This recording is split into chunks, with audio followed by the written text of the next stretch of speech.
Hello dear students, स्वागत है आपका हमारे यूट्यूब चैनल विजन फार्मेसी में। आज के हमारे इस वीडियो में हम देखेंगे recommendations of drug inquiry committee, जिसे हम चोपड़ा कमेटी भी कहते हैं। ये फार्मास्यूटिकल ज्यूरिस्प्रूडेंस में एक बहुत ही इंपॉर्टेंट पॉइंट है जो हर साल एग्जामिनेशन में पूछा जाता है। तो शुरू करते हैं हमारा आज का वीडियो। तो सबसे पहले हम समझ लेते हैं कि ऐसी कौन सी ज़रूरत थी जिसकी वजह से चोपड़ा कमेटी बनानी पड़ी। ठीक है, तो reasons for formation of Chopra committee. तो सबसे पहले drugs were imported from UK, Germany and France. Units were not sufficient to fulfil the requirement of Indian public. Then during First World War cheap drugs were imported into India, which increased the demand for indigenous drugs, and unhealthy competition grew up, and Indian markets were flooded with inferior quality drugs. तो dear, जैसे आप लोग जानते हो कि हमारे देश में पहले फार्मास्यूटिकल कंपनीज कम थे या ना के बराबर थे, राइट, जिसकी वजह से हमारा मोस्ट ऑफ द ड्रग क्या होता था, विदेशों से इंपोर्ट होता था, जैसे कि यूके, जर्मनी और फ्रांस।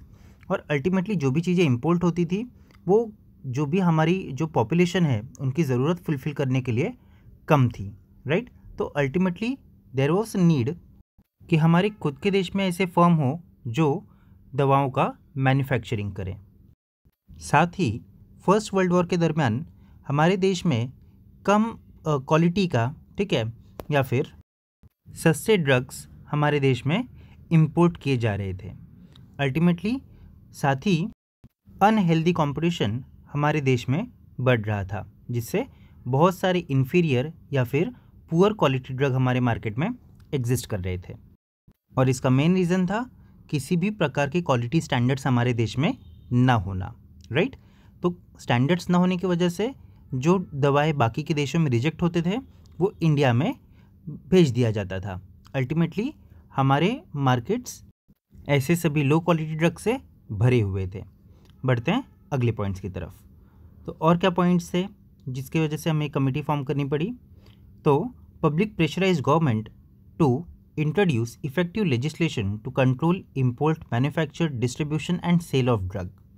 साथ ही entry of qualified person to pharmacy profession. Then there was no legal and effective control on pharmacy profession, and hence to have a comprehensive legislation, the Indian government appointed a drug inquiry committee under chairmanship of R.N. Chopra in 1931. तो already हम देख चुके कि हमारे देश में कोई भी रेगुलेशन न होने की वजह से हमारा देश एक डंपिंग ग्राउंड बन गया था जो पुअर क्वालिटी ड्रग के लिए। तो अल्टीमेटली लोगों ने गवर्नमेंट को प्रेशराइज किया कि हमारे देश में भी प्रॉपर नियम होने चाहिए, प्रॉपर कंट्रोल होना चाहिए उन दवाओं पर जो हमारे देश में इंपोर्ट हो रहे हैं, मैन्युफैक्चर हो रहे हैं, डिस्ट्रीब्यूट हो रहे हैं या फिर जिनका सेल किया जा रहा है। साथ ही जो भी मेडिसिन सेल किए जा रहे हैं या फिर जो भी ये मैन्युफैक्चरिंग या फिर मेडिसिन के प्रोसेस हैं वहाँ पे सभी को एंट्री नहीं मिलनी चाहिए, उसके लिए एक प्रॉपर क्वालिफिकेशन होना चाहिए, राइट। और फार्मेसी प्रोफेशन प्रॉपर कंट्रोल में रखा जाए और उनके लिए भी प्रॉपर नियम कायदे हों, right. So this was all which was expected. तो ये सब ध्यान में रखते हुए हमारे गवर्नमेंट ने क्या किया, गवर्नमेंट ने ड्रग इंक्वायरी कमेटी को अपॉइंट किया 1931, जिसके चेयरमैन थे R.N. चोपड़ा, ठीक है। तो उनके चेयरमैनशिप में ये कमेटी बनी। इस कमेटी को चोपड़ा कमेटी भी कहते हैं, ठीक है। अब बढ़ते हैं अगले स्लाइड की तरफ जो हमें बताएगा recommendations of drug inquiry committee, ठीक है। यानी ये कमेटी ने स्टडी करने के बाद कौन कौन से सजेशंस दिए। तो देख लेते हैं हम committees. So the Chopra committee came up with large number of recommendations, few important one R S under, ठीक है। तो चोपड़ा कमेटी को जो भी काम दिया गया था उन्होंने अपना काम बखूबी किया और वो लगभग 90 रिकमेंडेशन के साथ में उन्होंने अपना रिपोर्ट सबमिट किया। उनके रिकमेंडेशन के हिसाब से कुछ इंपॉर्टेंट रिकमेंडेशन थे। सबसे पहला, compilation of pharmacopoeia of India. पहले हमारे देश का खुद का फार्माकोपिया नहीं था, हम विदेशों के फार्माकोपिया पे डिपेंड थे, ठीक है। तो फिर उन्होंने पहला रिकमेंडेशन क्या दिया, कंपाइलेशन ऑफ फार्माकोपिया, हमारे देश का अपना खुद का एक फार्माकोपिया हो। फिर formation of central pharmacy council and state pharmacy council which would look after the education and training of professions. These councils would maintain the register containing the names and address of registered pharmacists.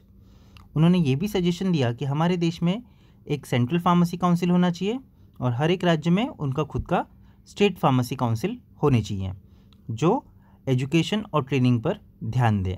ठीक है, जो भी लोग pharmacy profession में आ रहे हैं उनका education standards क्या होनी चाहिए, उनको ट्रेनिंग किस प्रकार मिलना चाहिए, ये सब पर ये स्टेट फार्मेसी काउंसिल और सेंट्रल फार्मेसी काउंसिल ध्यान दे।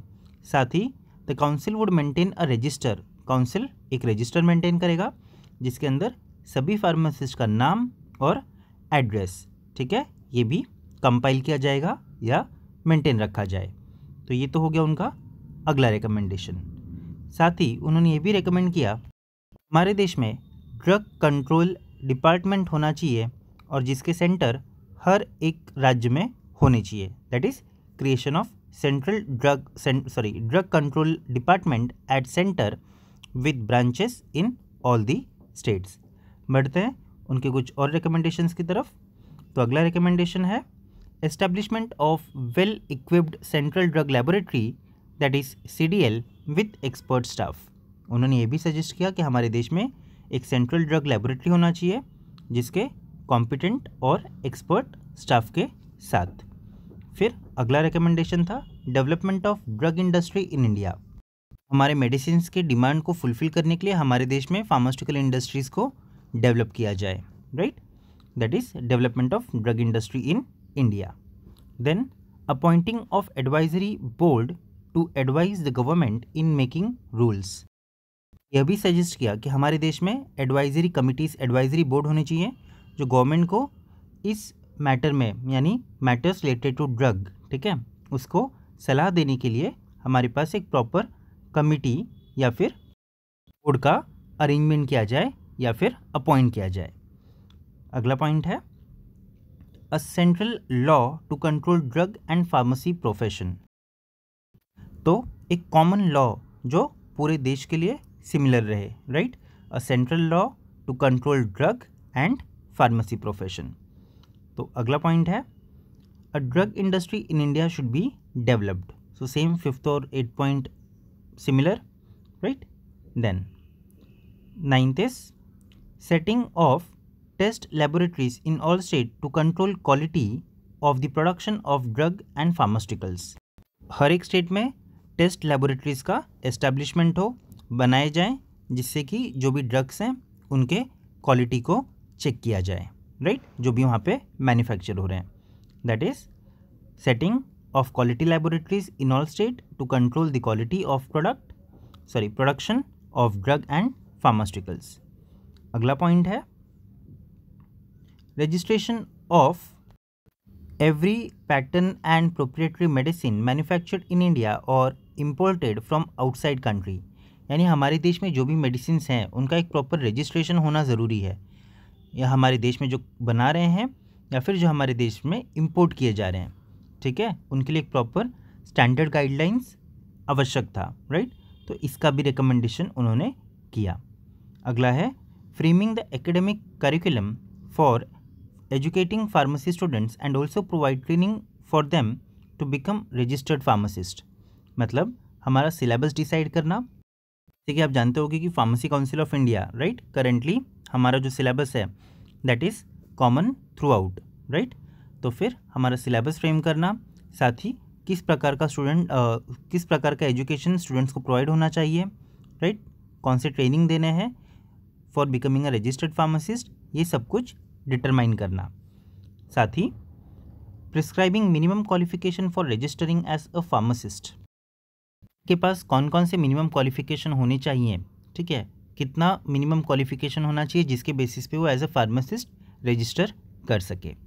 तो ये सब था recommendations of drug inquiry committee.